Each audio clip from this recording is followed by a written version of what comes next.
এই দিনটা ছিল 2025-এর আমাদের ফার্স্ট স্ট্রিট ফুড কভারেজের দিন। মাসে একটা দুটো আমরা এরকম স্ট্রিট ফুড কভার করতে বেরিয়েই থাকি সমস্ত কাজের ব্যস্ততার মধ্যেও। তো এটাও ছিল সেরকমই একটা দিন 2025-এর জানুয়ারি মাসের প্রথম উইকে।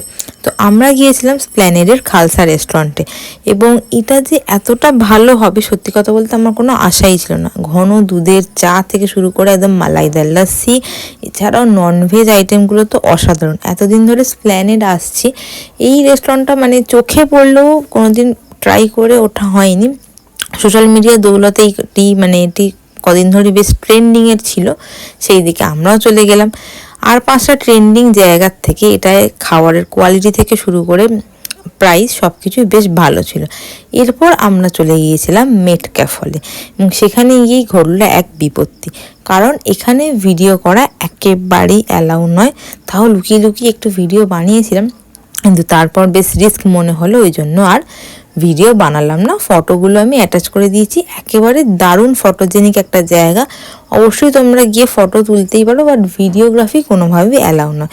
এবং এখানে টিকিট হচ্ছে 20 টাকা করে, এবং সেখানে গেটেরতেই অনলাইনে টিকিটটা তোমরা কেটে নিতে পারবে।